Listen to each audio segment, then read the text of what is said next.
Queridos amigos do nosso Momento Redenção, presente aqui com os senhores e senhoras, com os amigos queridos, trazendo um tema extremamente importante da obra do Hermínio Corrêa de Miranda. Essa obra, esse livro, é A Mensagem Esquecida. E nós trouxemos para nossas reflexões o capítulo 12 dessa obra, que tem o título Cristianismo e Doutrina de Jesus. E no item 4 deste capítulo 12, ele traz exatamente o título que também nomeia o livro: A Mensagem Esquecida. Então vamos a ela, que nos parece muito interessante para pensarmos nos momentos atuais. Inicia assim, com uma frase interessante de Paulo: se os mortos não ressuscitam, comamos e bebamos, pois amanhã morreremos.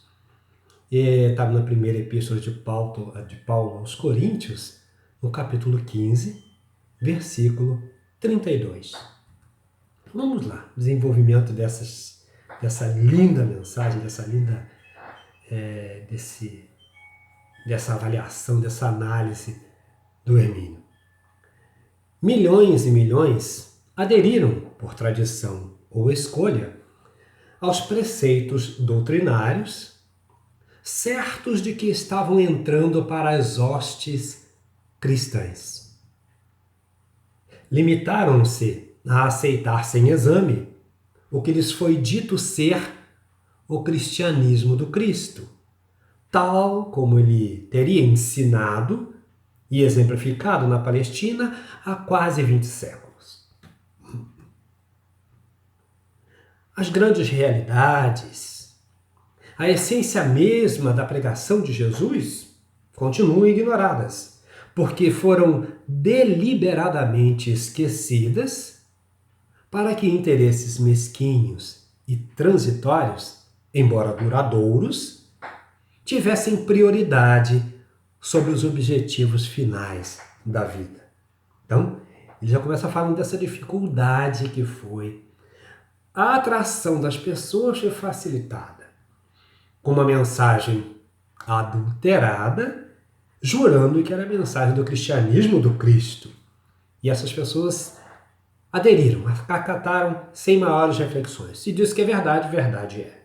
Mas, afirma o companheiro Hermínio, as grandes realidades, a essência mesma da pregação de Jesus continuam ignoradas por terem sido deliberadamente, ou seja, intencionalmente esquecidas, para que outros interesses, mesquinhos e transitórios, embora duradouros, tivessem prioridade sobre os objetivos finais da vida. Segue então o companheiro. Achou-se preferível concentrar todos os esforços na elaboração de um corpo doutrinário e na sistematização de uma prática que conservassem para nós a mesma exausta fórmula multimilenar de deuses irados, aos quais devemos propiciar e com os quais temos de barganhar os mesmos gestos, posturas e ritos sem sentido, sem nenhum esforço de autorrenovação. E com isso, ficaram deslocadas as prioridades e subvertidas. Se o que importa é construir o reino de Deus em nós, para que ele se reflita e se projete no mundo em que vivemos, se a metodologia dessa conquista é o exercício do amor universal, do perdão sem limites, da caridade desdobrada sobre todas as suas manifestações, por que concentrar a ênfase em esdrúxulas e inúteis formulações dogmáticas? Perguntas para nossas reflexões.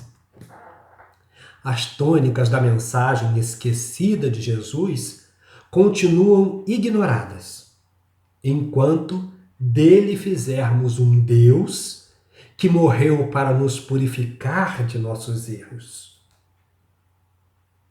O reino de Deus deixou de ser uma realização pessoal, uma conquista, um trabalho íntimo de autorrealização, para depender do arbítrio daquele que, em nome de Jesus, se senta num trono como herdeiro em linha direta de uma dinastia de delegados divinos na terra.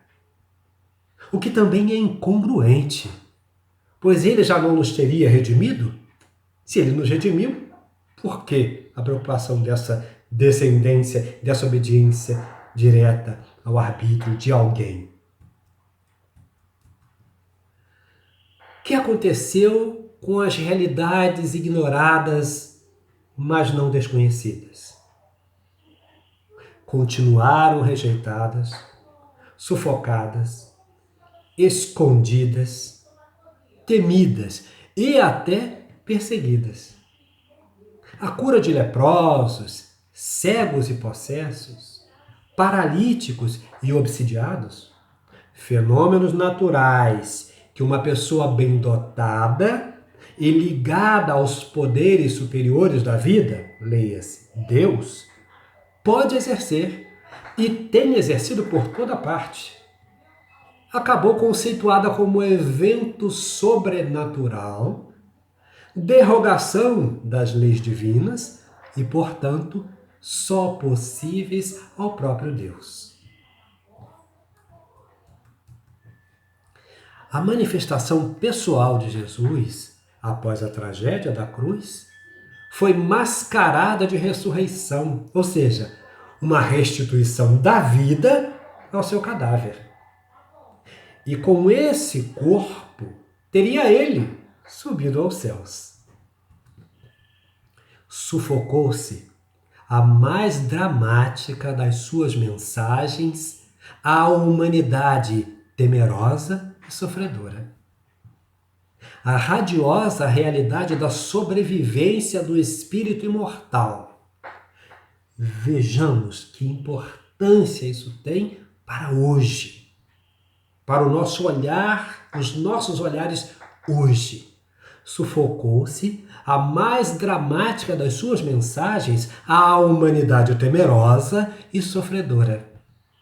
A radiosa realidade da sobrevivência do espírito imortal foi sufocada naquele momento.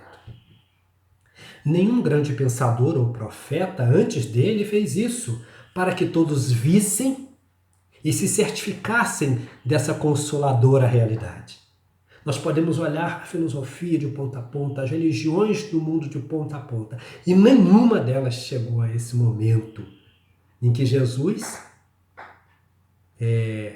faz com que todos vejam e se certifiquem da realidade consoladora da sobrevivência do Espírito. Suas aparições têm este significado tão simples e ao mesmo tempo tão transcendental. A vida continua, a morte não existe, o Espírito vive sempre. Ninguém, antes dele, deu esse testemunho. Documentou dessa maneira a doutrina que ensinou. Ele demonstrou também que não fora criado aqui ao nascer, ao formar-se o seu corpo. Trouxe tarefas a realizar, deu testemunho de experiências adquiridas, conhecimento consolidado, sabedoria ainda incompreensível para nós em todas as suas consequências e implicações, amplitudes e belezas. É ele, portanto, de elevadíssima condição evolutiva e, portanto, de um passado de vivências que se perde nos longes do infinito. Antes de Abraão existir, já existia eu, disse ele. Paulo o coloca como construtor da terra, o apóstolo Paulo, como o pai adotivo dos espíritos que aqui estavam destinados a viver e evoluir. Compete-lhe levar-nos todos mesmo, à realização do reino de Deus, não ao reino de Deus como um território regido por um Messias. João Batista, no seu testemunho inequívoco, é um ser sobrevivente e pré-existente. Ele é o Elias que tinha de vir e veio. Não era um espírito inexperiente, novato, recém-criado com uma vida única na carne. Veja quantos fatores importantes, quantas informações cruciais para a mudança do nosso modo de ver. É uma quebra absoluta dos paradigmas construídos equivocadamente até aqui. Morrera como Elias e nascera de novo. Seu espírito, dotado de um corpo incorruptível, a fala do Paulo, entrara de novo no ventre de uma mulher e renascera. Mesmo porque, sem o renascimento, não há como realizar em nós as condições de pureza e amor que nos confere o reino de Deus em nossa intimidade. Como poderíamos ou como vamos conseguir a perfeição exigida no período de uma só vida? Como tomar de assalto o reino? Tudo isso precisa provocar em nós um novo olhar para essa mensagem do Cristo, para o cristianismo do Cristo. Todas essas realidades são hoje motivo de embaraço e vexame, quando deveriam ser, muito pelo contrário, verdades prioritárias, proclamadas por toda parte, comprovadas, demonstradas, documentadas. Já os teólogos se sentem embaraçados e sem condições de admitir que o espírito humano sobrevive, que o milagre é possível. O exercício dos carismas da igreja primitiva, que poderia servir para esclarecer tais realidades e manter aceso o fogo da verdade que representam, foi sufocado. A escola carismática de então, lá nos primórdios, ela foi sufocada. Porque contrariava os interesses humanos. Como persistissem, pois os mecanismos divinos da vida não se submetem às paixões humanas, os carismas, que com o tempo teriam muitos nomes, profecia, mistérios, necromancia, histeria, mediunidade, sensibilidade extrasensorial ou o que seja, passaram a ser sumariamente considerados como artes do demônio, fraude, alucinação, debilidade mental, alienação, objetivação de fenômenos subjetivos da mente. Palavras bonitas, né? Num caso assim, tão embaraçoso como o da sobrevivência do ser à morte corporal, tudo serve, desde que o fenômeno continue a ser rejeitado. Olha que beleza, o Hermínio era divino, nesse sentido da análise, da reflexão, da clareza e da serenidade.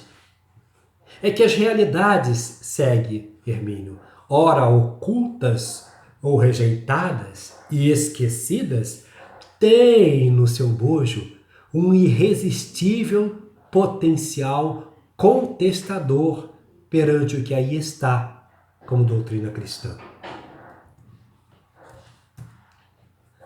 Não é que as igrejas que se dizem do Cristo ignorem tais realidades, mas grave é que as temem por saberem de suas consequências e implicações.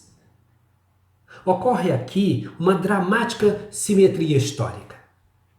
Ao tempo de Jesus, os poderes religiosos instalados no tope da pirâmide social e política compreenderam também as implicações contidas na ideia do reino de Deus, que manobraram para fazer calar aquele que a preconizava.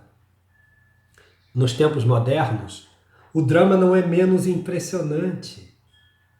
Uma vez admitidas as realidades que tais fenômenos demonstram, as igrejas se desarticulam estruturalmente como corpo e como espírito. Ou seja, nos seus organogramas político-administrativos e nos fundamentos do que se persiste obstinadamente em apresentar como doutrina cristã. Por outro lado, se não aceitarem tais realidades, dentro de algum tempo não terão mais o que dizer ao ser humano que sofre, que busca, que espera, que anseia. Dizer o que àquele que busca? Que creia e espere que Jesus virá buscá-lo um dia, desde que ele se filie a determinada igreja e cumpra determinados rituais? Essa não é a realidade que o crente irá encontrar no mundo póstumo, para onde seguimos todos ao término de cada existência da carne. Estimular com que aquele que vive cercado de dificuldades e problemas, sem comida sobre a mesa, sem roupa sobre o corpo e sem esperança dentro do coração, repetimos, estimular com o que aquele que vive cercado de dificuldades e problemas, sem comida sobre a mesa, sem roupa sobre o corpo e sem esperança dentro do coração. Que lute pelas transformações sociais, por bem ou por mal, pelo voto ou pelo crime, se preciso for. Consolar como ao que anseia pela paz e vive atormentado, que deseja o amor e vê o ódio por toda parte, que se esforça por praticar o bem que deseja, mas reincide no mal que não deseja. Olha Paulo novamente. Com que sacramento catártico da confissão e com o outro ilusório de que está se alimentando da carne de Deus e bebendo o seu sangue?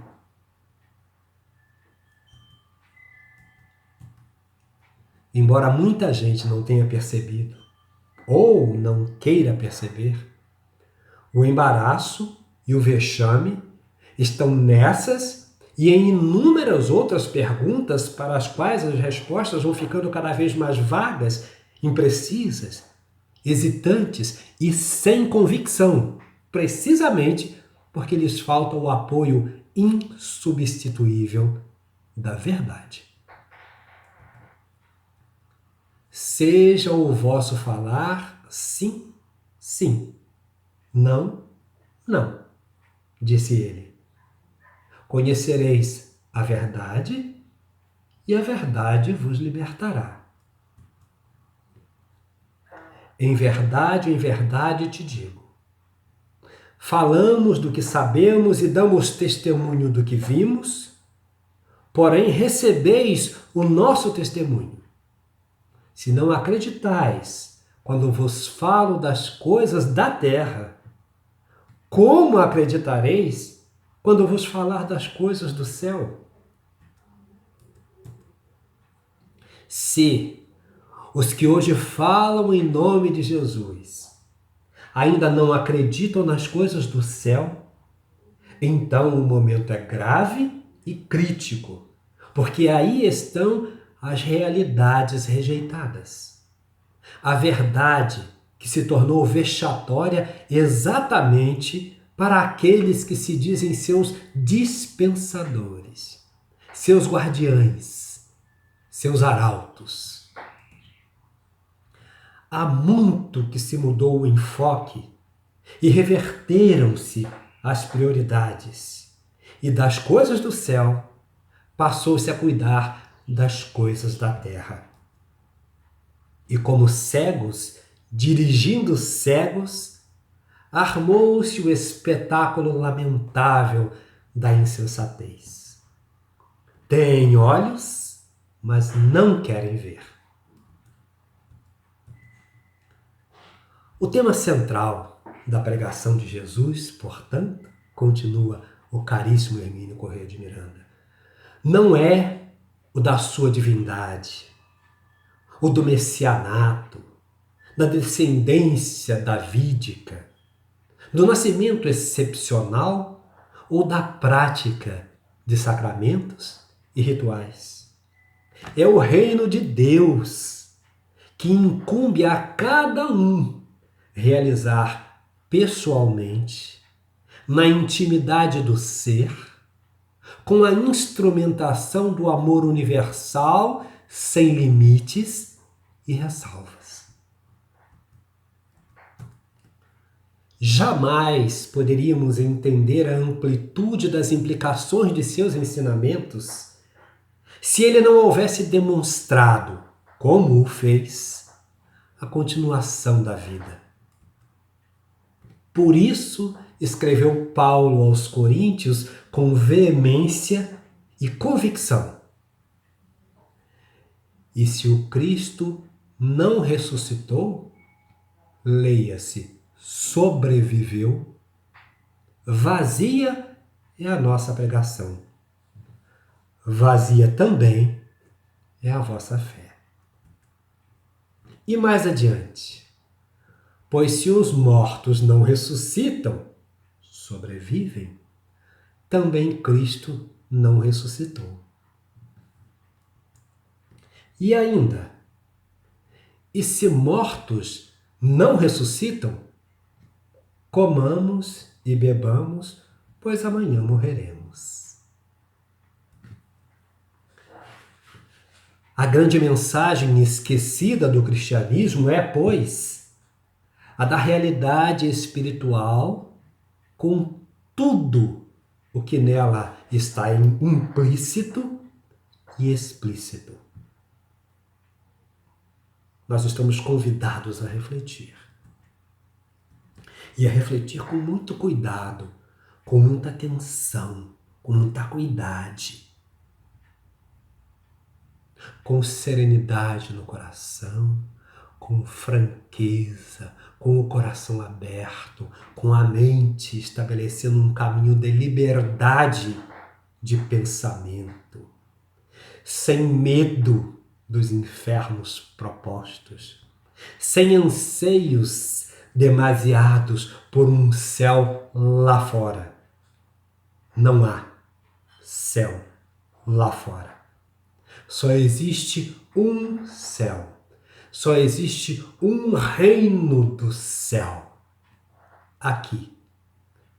Aí. Na intimidade de cada um de nós.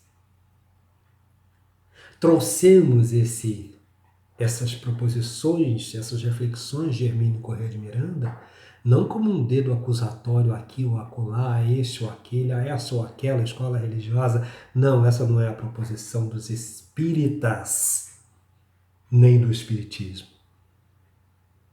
Mas as reflexões em torno da real, da verdadeira, melhor dizendo, da verdadeira mensagem do Cristo, que não é monopólio nosso, em absoluto, mas é monopólio do Espírito de verdade, que a trouxe com integralidade para o nosso conhecimento e compreensão. em profundidade. A profundidade necessária à nossa libertação. Nós temos liberdade de ir e vir, de ser e estar. Nós temos livre arbítrio para alcançarmos o estágio em que Jesus se encontra. Eu e o Pai somos um. Ninguém vai ao Pai senão por mim. Não como personalismo, mas como caminho a ser seguido na retidão da intimidade. Não é a retidão que alguém lhe propôs. É o reto seguir, o reto pensar, o reto agir em si. Porque o que se produz aqui é o que contagia ou contamina os outros. Eu sou o produtor. Eu sou o realizador do meu bem. E só eu tenho essa responsabilidade comigo.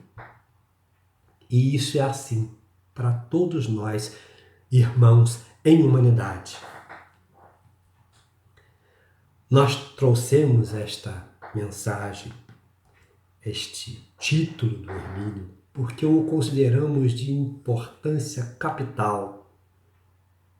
E falamos isso não como bambambam ou grandes estudiosos, de forma muito simples, muito tranquila, naquilo que até agora nos foi possível estudar e refletir. A mensagem esquecida precisa ser relembrada em nós. Isso não é bandeira para bater na cabeça de ninguém.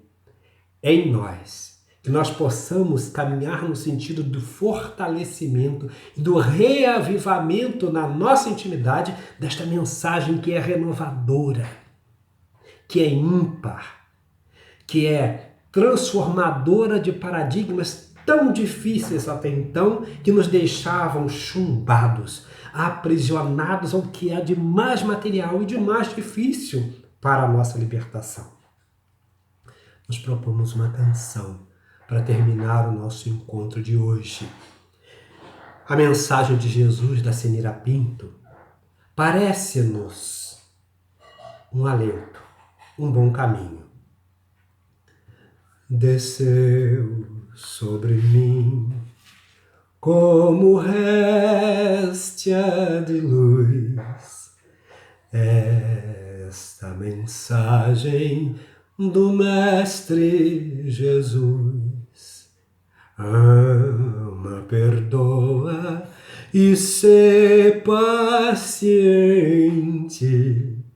e me sentirás sempre presente.